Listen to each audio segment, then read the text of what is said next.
All right, Dirk van Reenen, welcome to the show, man. We chatted previously for just a minute, but I'm looking really forward to getting into this today and talking a little bit about team building. It's one of my favorite topics because I did it really wrong for a long time, and now I feel like I'm doing it a little bit right. But I think you're probably going to even maybe correct me and better me today on this episode. So I'm excited to have you on board. Yeah, Joe, thanks for having me on board. And yeah, man, one of the reasons that I study team building so heavily is because I did it wrong for a lot of years as well. And so that's one of the reasons that I really enjoy this topic and learning more about it. Awesome. Well, I want to deep dive into it, but give us your 2-minute background on kind of what got you here and what made you passionate about building great teams. Yeah, absolutely. So I'm originally from South Africa, and when I was 14 years old, my family immigrated to America, and we really started with nothing. I went to a really small high school in an agricultural area of Texas, and then I went to West Texas A&M University in Amarillo. Actually, the first business I ever had was I was in the ski and snowboard industry for about 7 years, and really enjoyed that. It's a super fun industry to work in, but in 2008, my business failed, and through my wife and I, and just to really a financial hellhole. I mean, just a really terrible situation. So, in that time, I started working in the auction kind of industry, and started learning about selling real estate at auction, business liquidations, things like that. And for about 5 years, I mean, I was very involved in auctions, and then started transitioning more into traditional real estate, but really just struggled through that time period. We made the commitment to pay back all of our debt. So, I mean, it was just a really rough period of life for us. When my son was little, from the time that he was born till the time that he was about 2.5, I was almost never at home. I was working 7 days a week, 14, 16 hours a day, just trying to keep us out of foreclosure, keep paying the bills, just kind of keep things moving forward. And I just was epically failing at every level. And I think a lot of entrepreneurs and business owners experience that, where you build a business and you just kind of have this thing is like, I'll just work harder. I'll just do it. And we don't focus on other people. And by about the middle of 2012, I just got to the point that, I mean, I was just desperate, man. Cause I mean, I was like, something majorly is wrong here. I felt like I was a fairly intelligent guy. I worked really hard. I tried to do the right thing. And yet I was just failing, and not just financially or in business. I mean, it was, just my marriage, my relationships. I mean, everything was just kind of really in a bad shape. And, yet, from the outside looking in, it looked like I was being successful. I mean, in 2011, for the state of Texas, I was named the Young Entrepreneur Champion, for entrepreneurs under 30.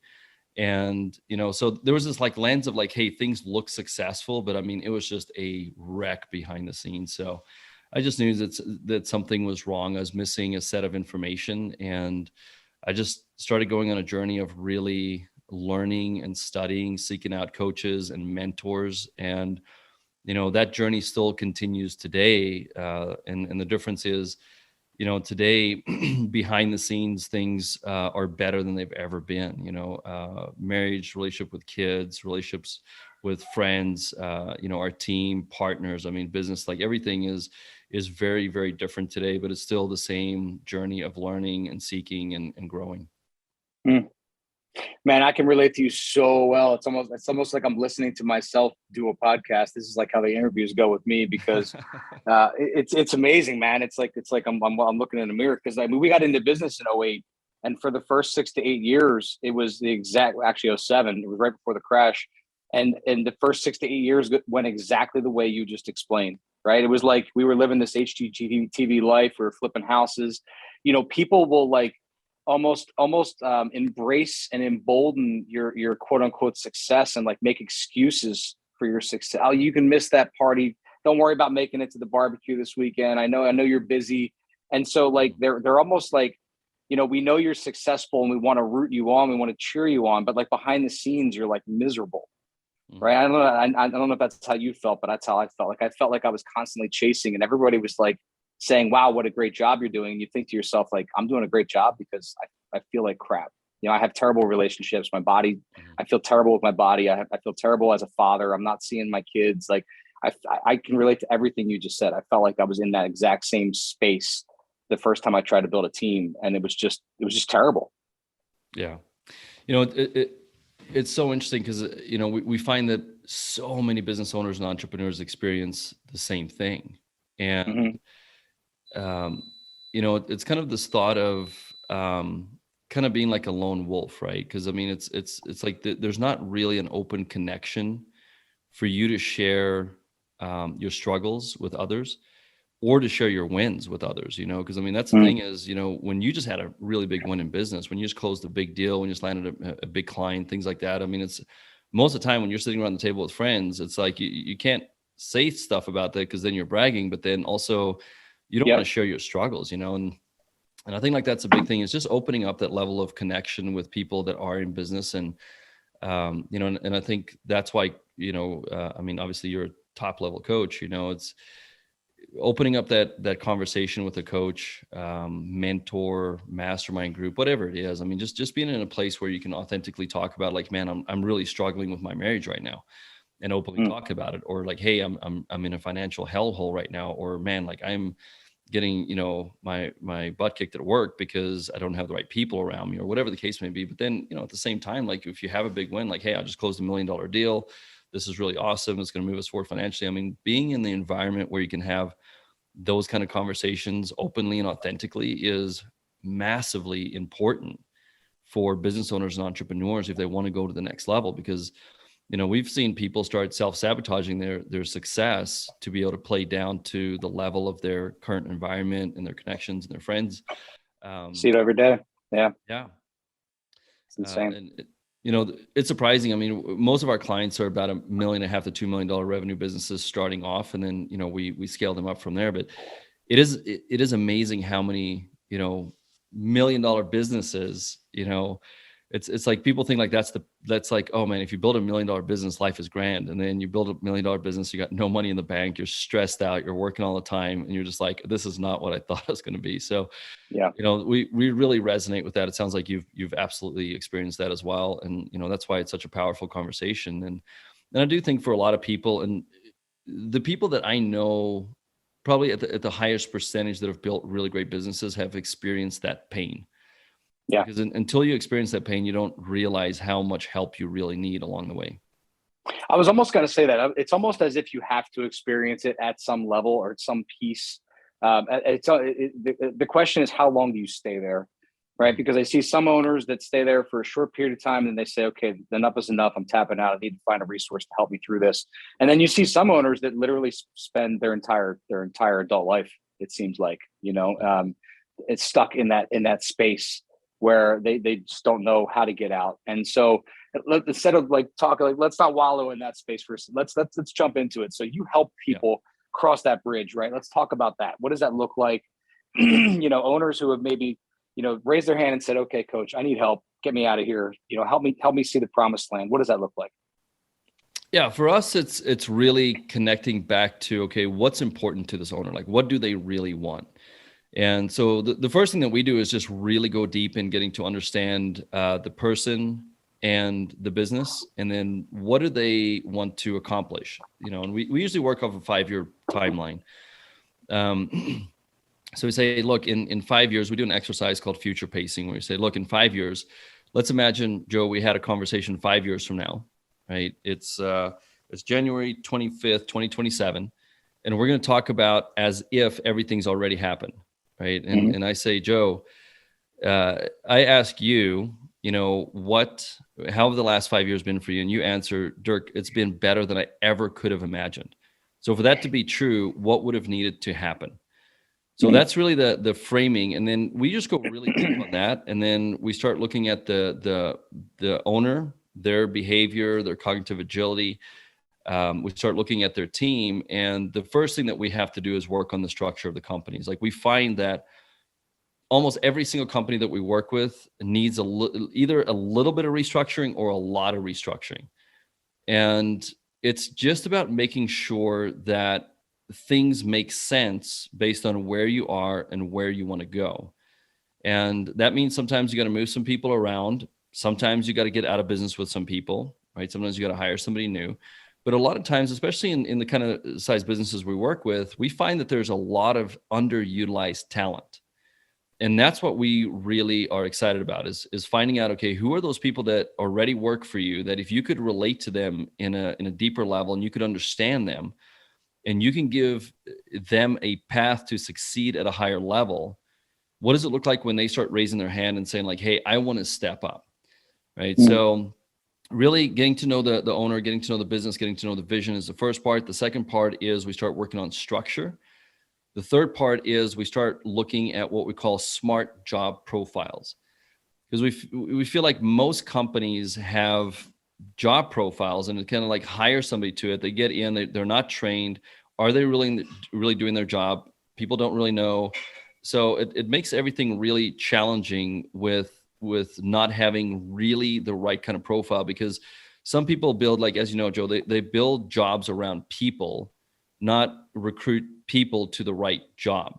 So when we got the structure, we build the right profiles, and now it's okay.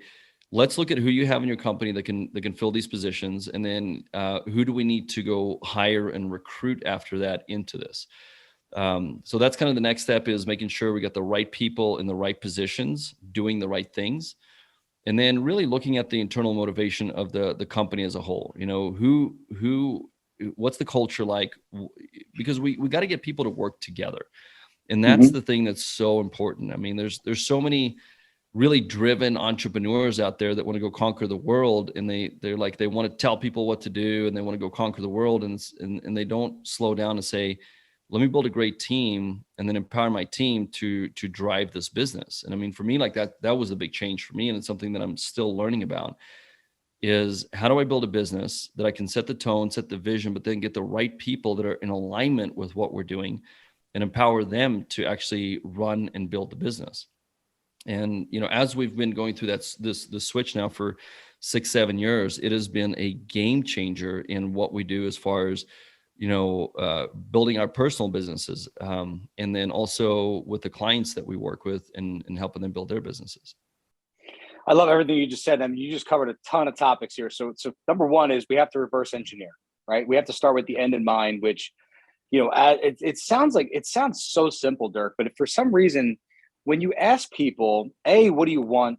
Or B, if you want to get even more technical, what do you want in 5 years? It amazes me more often than not, people have such a difficult time answering that question, right? Just a simple question, like, what do you want? Like, what do you really want? Like, being honest with that, I feel like is very difficult for a lot of entrepreneurs, top achievers, for high performers, right? It's always, we're chasing a thing, but it's really, really hard to define for some reason for a lot of people. Do you find that? Absolutely. Right. We, you know, and we kind of have this whole thing about setting BS goals, you know, because at a certain point when I started learning things differently, when I started looking at things differently, learning and studying things differently, and this started in the middle of 2012, within a couple of years, I started really experiencing a lot more success with the real estate sales team. And, you know, I was selling about 27 houses a year, and within 2 years, I went to sell about 120 houses a year and started expanding my sales team. But I was able to, you know, become a CEO of a brokerage and in Houston. And then I got relocated to Columbia, Maryland to run a really, really large brokerage. And, you know, a big part of my job was to recruit real estate agents to our brokerage. So when I first started in Houston, you know, I worked with people that were thinking about kind of a career switch, you know, $1 million, $2 million agents. And then, you know, by the time that I was in Maryland, you know, I was talking to agents that were 10, 20, 30, 40, $50 million agents. I mean, like big producers. But the conversation was always the same. Okay, where are you now? Where do you want to go? Why is that important to you? And exactly what you're saying is that I found out that so many people have BS goals. They just say random stuff like, you know, when I was working with smaller agents, it was like, oh, I want to make $100,000 a year. Okay, so what changes in your life when you make $100,000 a year? Well, I'm going to buy a car. new car. Like, okay, well, what about that is important to you? And when you start like really digging, and this too, like all of a sudden it's kind of like what they really want is just to really have a great relationship with somebody. What they want is to spend time with their kids, but they put all of these goals out here that are meaningless. And so that's one of the first things that we really have to work on with people, is to set goals that are authentic to them.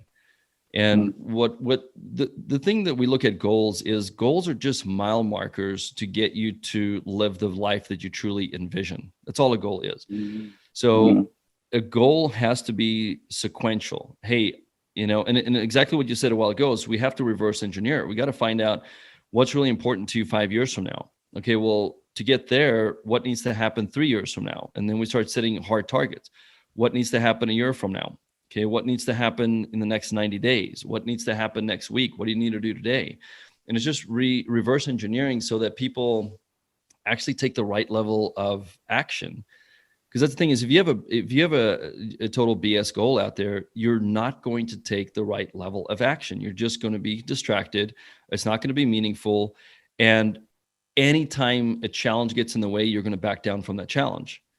Right. If you set a goal that's really meaningful, like this is important to me, my family, like this is what I want to do for my kids, or this is what I want to do for my church or my nonprofit or whatever it is. And I mean, it's a really deeply important goal to you. Then all of a sudden, when things come up, you're like, look, I'm going to go over this challenge, through it, under it, around it, whatever I need to, but like I will surpass this challenge and the next one and the next one.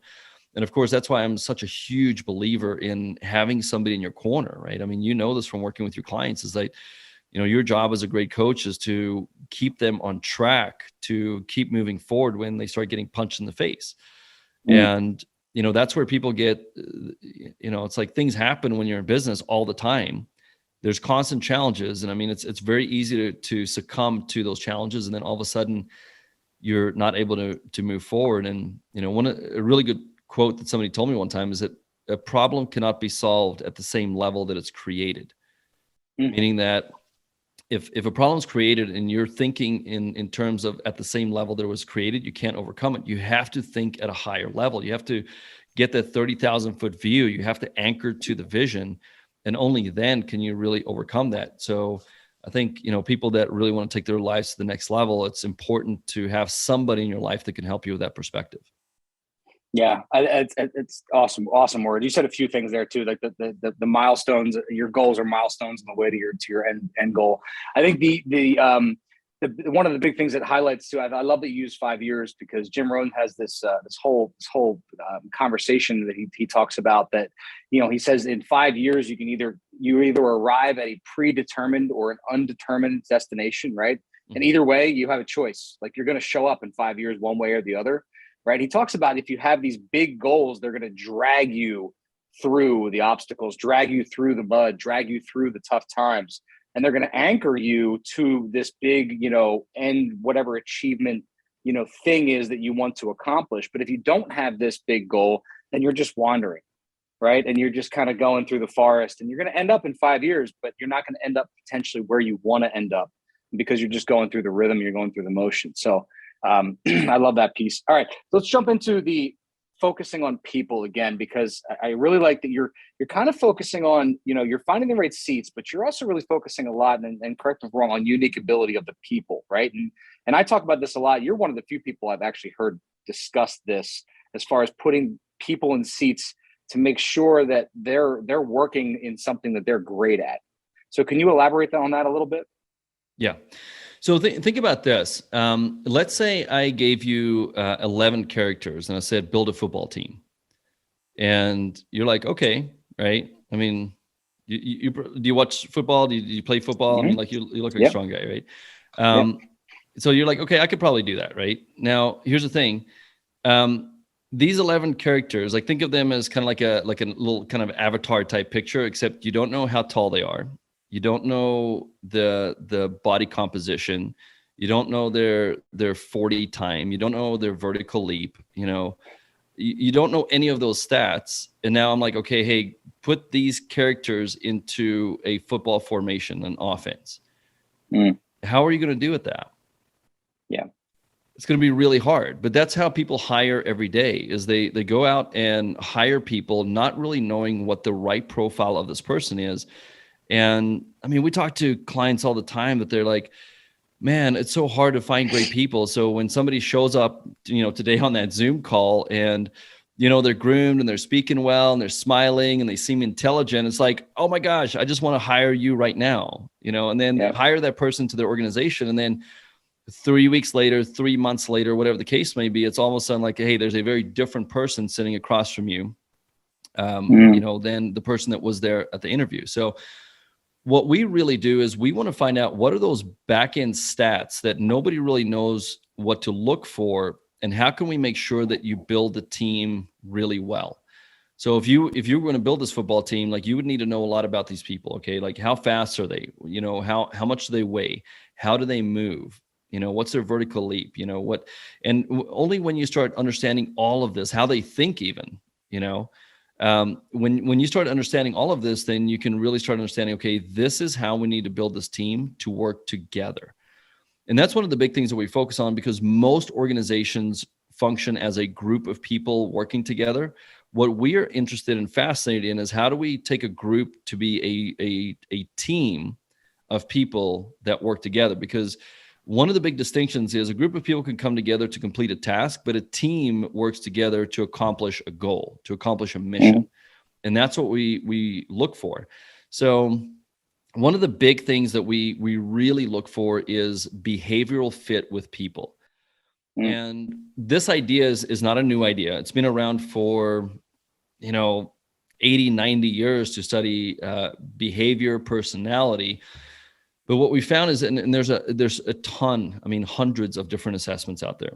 And assessments, just like anything else, there's good, there's bad, there's junk, there's incredible, there's, just different levels of what things measure. But one thing that a lot of people talk about is personality. And you have to be very careful with personality, because personality can shift on a dime, right? You can see somebody that just, like, they walk into a room and they flip their personality, and now they're kind of, acting a little bit different, talking a little bit different. But personality is a derivative of behavior. So the behavior is a deeper subset, but there's one more subset that's deeper than that, and that's innate wiring.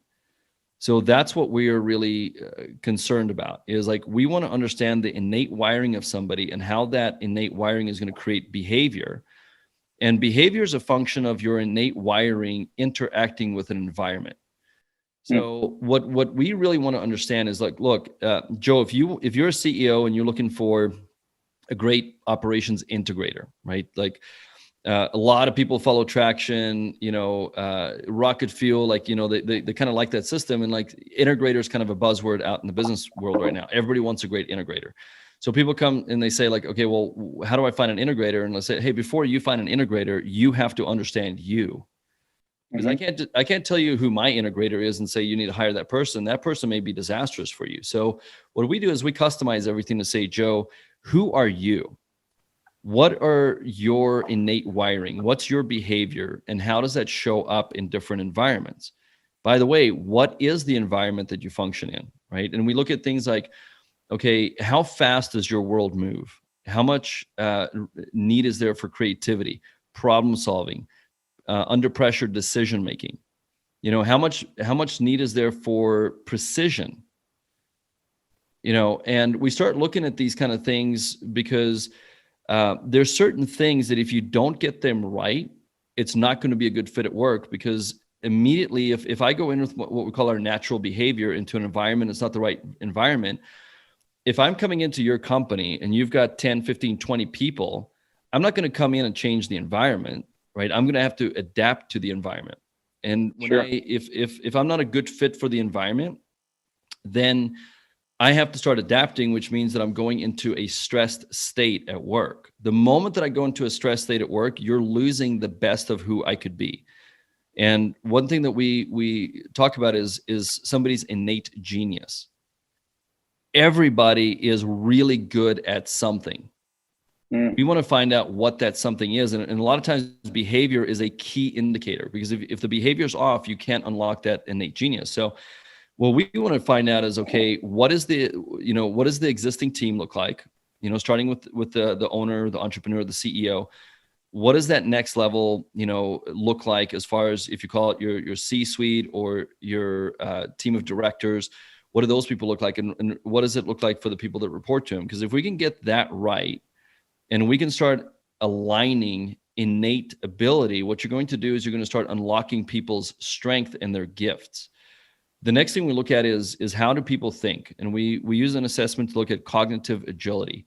How do people process information? How fast can they process information? And how much can they process before they get overloaded? Because this is also going to help us understand what kind of stimulation, cognitive stimulation, people need. You've always heard, like, people say, like, just hire the smartest people you can. Well, what happens if you hire somebody that's really intelligent, that needs a ton of cognitive stimulation, and you put them in a job that doesn't require a lot of cognitive stimulation? What happens? Sure. Yeah. Right. They get bored, they get distracted, and they become a poor performer. So we've just really built a system that can match very accurately to what is that job, right? And that's where the smart job profile comes in. What is that job? What's the environment? Who's their leader? And making sure that we get the right person in there. And then the next step is, once we get that done, we're going to teach that team how to collaborate. One thing that we do not look for, like one of the big red flags for us when we hire, is ego and people that want to be individual, like superstar producers. Because we're coming into an age, and we've already come into this age, that the lone wolves can't survive anymore. It's all about collaboration. It's about teamwork. Things are changing too fast. There's too much of a demand on speed, change, being able to pivot because of everything that's happening in the world today. And what we find is that if you don't build these teams correctly, there's organizational stress that starts happening, and then people go into defensive mode instead of going into offensive mode. So if we can help companies be, have still a strong defense, but be very offensive today, those are the companies that are going out and growing like crazy right now. And I mean, you've probably seen the same thing, Joe. Like, there are companies that are growing at incredible rates today. And then there's a massive amount of companies that are just playing defense, that don't know what to do. They don't know how to transition to this next phase of business that we're in today. And they're struggling at high levels. So what we do is, we help those companies really move forward and start structuring different, get the right people in there, and then teach those teams on how to be collaborative. I love it. Dirk, I feel like we could talk about this for 2 hours. What kind of things should the people who want to do business with you, what kind of questions did I forget to ask that they should want to know? I mean, I have a small business, medium-sized business. I want to, get lean, get scalable, hire the right people, and I want to reach out to your team. Like, what are some of the things I should know before I do that? Yeah, I mean, I think the big thing is that we don't offer, kind of like silver bullet solutions, right? I mean, we really want to work with people that are willing to go into a deep dive. And I mean, a big part of it is, like, the owner, the entrepreneur, that leader needs to know that they are the lid on the business. It's not their team. It's not the economy. It's not anything else. It's them. So if they can't accept that, and if they're not willing to do the deep work themselves, then they're not going to be a good client for us. I mean, that's the first thing. The second thing is that you need to really care about your people. Like, you need to be in this to help them win at the highest level and understand. I mean, this is Jim Rohn quote, right? It's like, so true. If you help enough other people be successful, then you'll have whatever you want. And that's a hard thing, man. I mean, it took me a lot of years to be able to actually understand that and internalize it. So that's the big thing, is we are looking for leaders that truly care about their people and want to help their people win, and want to create opportunities for their people, and want to develop their people as leaders. So, if you have a business out there and you're willing to do the deep work yourself, you care about your people, and you are looking for a better structure and a way to help your team really win, then I would say reach out to us and we can have a conversation.